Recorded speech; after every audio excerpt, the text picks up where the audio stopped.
Applicant గా భర్త పేరుంటే నీ భర్త బిల్డరు నీకు లోన్ ఇయ్యము అన్నారట.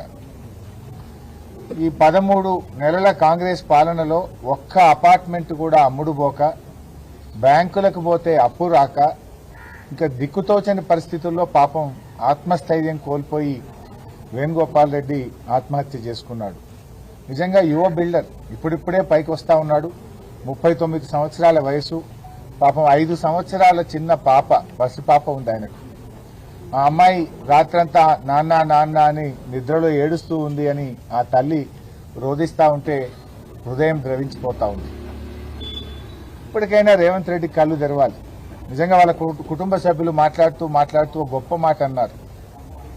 మా వాడి ప్రాణం పోయింది, ఇంకా మిగతా ప్రాణాలు పోకముందైనా ఇప్పటికైనా రేవంత్ రెడ్డి కళ్ళు తెరిచి మరిన్ని ప్రాణాలు పోకుండా చూడండి అని ఆ కుటుంబ సభ్యులు మాట్లాడుతూ ఉన్నారు. ఇవాళ రాష్ట్రంలో ఏమైపోయిందంటే 14 నెలల కాంగ్రెస్ పాలనలో రైతుల ఆత్మహత్యలు, చేనేత కార్మికుల ఆత్మహత్యలు, ఆటో డ్రైవర్ల ఆత్మహత్యలు, చివరికి బిల్డర్లు కూడా ఆత్మహత్యలు చేసుకునే పరిస్థితి వచ్చింది. 10 ఏళ్ల బీఆర్ఎస్ పాలనలో నిర్మాణ రంగానికి మన రాష్ట్రం, మన హైదరాబాద్ స్వర్గధామంగా ఉండే. రియల్ ఎస్టేట్ రంగం అద్భుతంగా 10 ఏళ్లు వృద్ధిలో నడిచింది. లక్షలాది మంది దాని మీద బ్రతికారు. కానీ కాంగ్రెస్ పాలనలో అనాలోచిత నిర్ణయాలు. ఒకసారి ఎప్పుడో ప్రెస్ మీట్ లో మాట్లాడుతూ ఉంటే రేవంత్ రెడ్డి గారు, నేను రియల్ ఎస్టేట్ నుంచి వచ్చినా నాకే రియల్ ఎస్టేట్ గురించి చెప్తావా అని ఉల్టా దబాయించాడు. కానీ ఏమైపోయింది ఇవాళ రియల్ ఎస్టేట్ రంగం? ఇప్పటికైనా రేవంత్ రెడ్డి గారు బేషిజాలకు పోకుండా ఈ హైడ్రా దుకాణాలు బంద్ చేయండి. ఇవాళ ఆయన భార్య చెప్తా ఉంది, హైడ్రా వల్లనే ఎవరొచ్చి ఫ్లాట్లు చూడడము వెళ్ళిపోవడం. వాస్తవానికి ఆయన నిర్మిస్తున్నటువంటి అపార్ట్మెంట్లో హైడ్రా సమస్య కానీ ఎటువంటి ఇబ్బంది లేదు. కానీ ప్రజలు భయభ్రాంతులకు లోనవుతా ఉన్నారు. వచ్చి చూసిన వాళ్ళు ఎవరు కూడా ఫ్లాట్లు కొనడానికి ముందుకు రాకపోవడం, 13-14 నెలల్లో ఒక్క ఫ్లాట్ కూడా అమ్మకపోవడం, చేసిన అప్పులకు మిట్టీలు కట్టలేకపోవడం, బ్యాంకుల్లో లోన్లు రాకపోవడం, భవిష్యత్తు ఆగమ్య గోచరంగా ఉండడం, ఇప్పట్లో ఈ రంగం బాగుపడుతుందా, నా అపార్ట్మెంట్ అమ్ముతుందా అనే నమ్మకం ఆయన కుదరకపోవడం వల్ల చివరికి ప్రాణాల మీదకి వచ్చింది. అంటే ఇలా నువ్వు హైడ్రా అనేటువంటిది పెట్టి ప్రజలను భయభ్రాంతులకు లోన్ చేసినావు. ఇలా విదేశాల్లో ఉండే, అమెరికాలో ఉండే వాళ్ళు, ఇతర దేశాల్లో ఉండే వాళ్ళు హైదరాబాద్లో అపార్ట్మెంట్ కొనాలంటే ఏమో హైడ్రా ఉందట అని వెనక ముందు అయిపోతున్నారు, ఆగిపోతున్నారు. ఉత్తర భారతదేశం నుంచి వచ్చే వాళ్ళు, గ్రామీణ ప్రాంతం నుంచి, పల్లెల నుంచి ఎవరైనా హైదరాబాద్లో అపార్ట్మెంట్ కొనుక్కుందాం అనుకున్న వాళ్ళు ఏమో హైదరాబాద్లని ఊలగొడుతుందట, అంత హైడ్రా నడుస్తుందట అనే భయంతో ఇతర రాష్ట్రాల వాళ్ళు కానీ జిల్లాల వాళ్ళు కూడా హైదరాబాద్లో పెట్టుబడులు పెట్టడానికి భయపడే పరిస్థితి వచ్చింది. ఇవాళ వేణుగోపాల్ రెడ్డి లాగా మరో చిన్న బిల్డర్లు పాపం కష్టపడి అప్పులు తెచ్చి 10 మందికి ఉపాధి కల్పిస్తూ తమ కాళ్ళ మీద తాము నిలబడుతున్నారు. ప్రభుత్వాన్ని ₹1 అప్పు అడగలే, ప్రభుత్వాన్ని ఏం గ్రాంట్ అడగలే, వాళ్ళు బతుకుతూ 10 మందిని బతికిస్తా ఉన్నారు. ఇవాళ అటువంటి వాళ్లకు ప్రాణం మీద తెచ్చినావు నువ్వు అన్ని తప్పుడు నిర్ణయాలు. రాగానే హైడ్రా అంటివి, పర్మిషన్లున్న ఇల్లు కూడా కూలగొట్టినావు కదా. తర్వాత హైకోర్టు మొట్టికాయలు వేసినాక, చేతులు గాలినాక ఆకులు పట్టుకున్నట్టు లేలే ఇప్పుడు పర్మిషన్లు ఉన్నాయి కూలగొట్ట అంటివి. కొట్టిన వాళ్ళ సంగతి ఏంది? ఇంకా కూడా రోజు టీవీ పెడితే ఆడ ఇల్లు కూలగొడుతుండ్రు, ఈడ ఇల్లు కూలగొడుతుండ్రు అంటే ఒక నెగటివ్ ఇమేజ్ ఇస్తా ఉన్నావు. దాంతో ఏమైపోయిందంటే ఆ పాజిటివ్ ఎన్విరాన్మెంటే రాష్ట్రంలో రాకుండా పోయింది. అటు మూసీలో పోతివి, పేదల ఇల్లు కూలగొట్టే ప్రయత్నం చేస్తుంది. రాగానే మెట్రో రైలు రద్దంటివి, ఫార్మాసిటీ రద్దంటివి, 10 గంటలకే హైదరాబాద్లో దుకాన్లు బంద్ చేయమంటివి.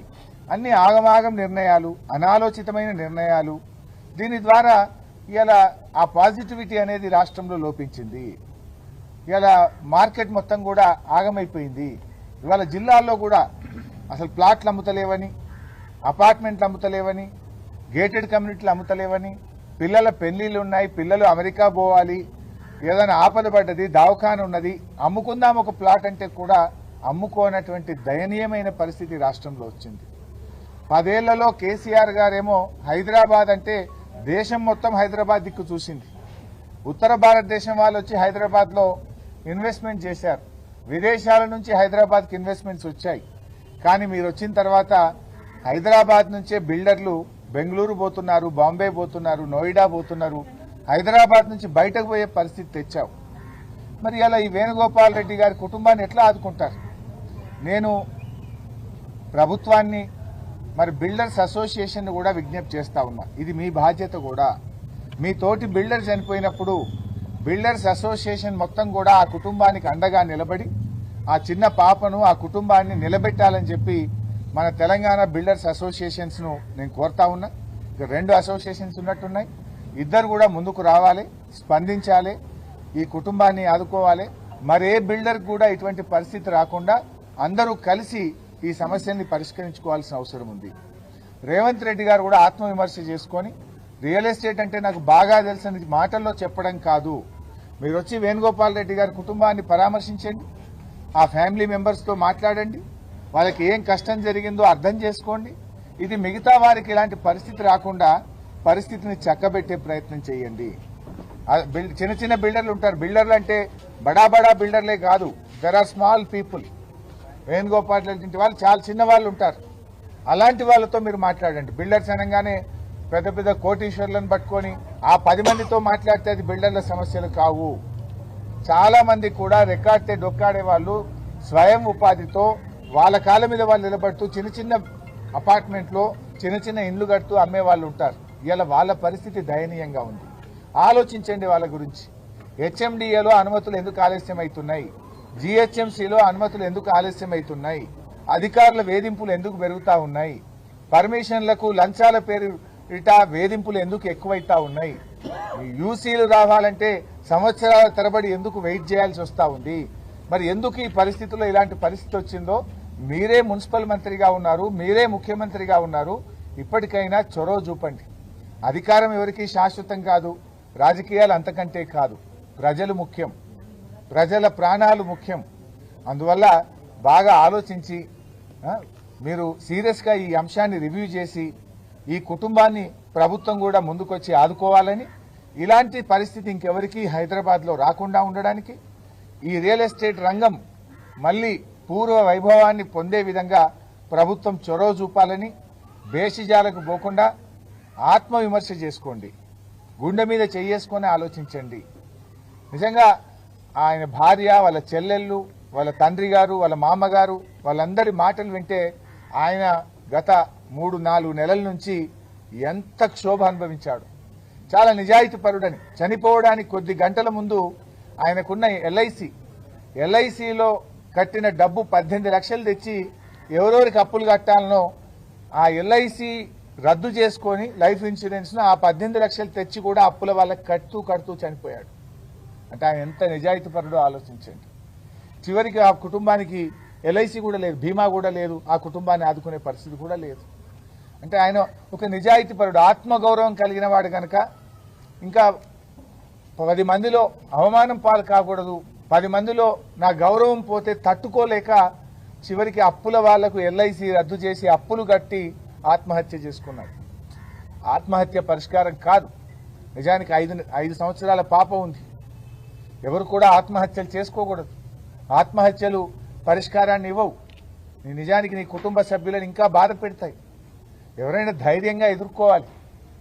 దురదృష్టం ఏంటంటే ఈ ప్రభుత్వం 13 నెలల్లో మారకపోతుందా అని చూశాడు. రోజు రోజుకు పరిస్థితి దిగజారుతా ఉంది. ఇంకా భవిష్యత్తు ఆగమ్య గోచరంగా కనబడి చివరికి తన ప్రాణాలు తీసుకున్నటువంటి పరిస్థితి.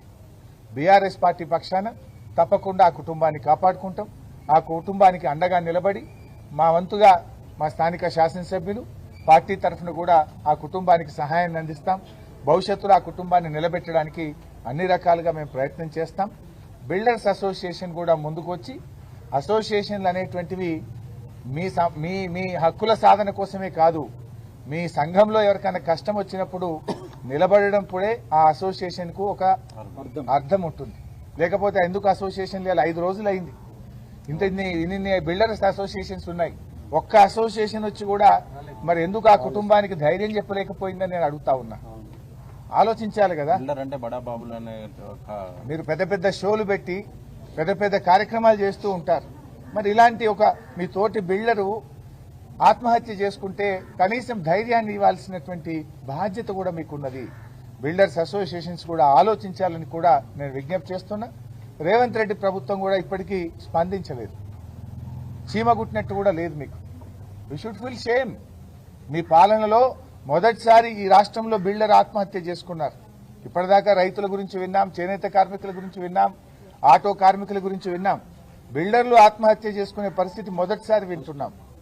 ఇది చాలా బాధాకరం, దురదృష్టకరం. ఇప్పటికైనా స్పందించండి. ఈ పరిస్థితి రాష్ట్రంలో ఇంకెవరికి రాకుండా ఉండడానికి పరిస్థితిని చక్కదిద్దాలని, ఆత్మవిమర్శ చేసుకోవాలని ప్రభుత్వాన్ని మేము కోరుతా ఉన్నాం. త్వరలో జరిగే శాసనసభ సమావేశాల్లో కూడా ఈ ప్రభుత్వానికి బీఆర్ఎస్ పార్టీ పక్షాన ఈ క్షేత్రస్థాయిలో ఉన్నటువంటి స్థితి మీద, బిల్డర్ల సమస్యల మీద శాసనసభలో కూడా చర్చ పెట్టి ప్రభుత్వం కళ్లు తెరిపించే ప్రయత్నం కూడా చేస్తాం. ఈ కుటుంబాన్ని తప్పకుండా మేము మా శాయశక్తులు ఆ కుటుంబానికి సహాయ సహకారాలు కూడా అందిస్తాం. ఆ కుటుంబాన్ని ఆదుకుంటాం. మరే బిల్డర్ కూడా దయచేసి ఇలాంటి దానికి ఒడిగట్టకూడదని ధైర్యంగా ఎదుర్కొనండి. నిజంగా ఏదైనా ఇబ్బంది ఉంటే ప్రభుత్వం దృష్టికి తీసుకుపోండి. ప్రభుత్వం స్పందించకపోతే మీకు బీఆర్ఎస్ పార్టీ ఆఫీస్ ఉంది. మాది జనతా బజార్ అనే పేరుంది బీఆర్ఎస్ పార్టీ ఆఫీస్కు. ఎవరికైనా అంత కష్టం వస్తే బీఆర్ఎస్ పార్టీ ఆఫీస్కు రండి. మీ సమస్యను మా దృష్టికి తీసుకురండి. మేము ప్రభుత్వం దృష్టికి తీసుకుపోతాం. మీకు తగినంత సహాయం చేయడానికి మా శాయశక్తుల కృషి చేస్తాం. Thank you.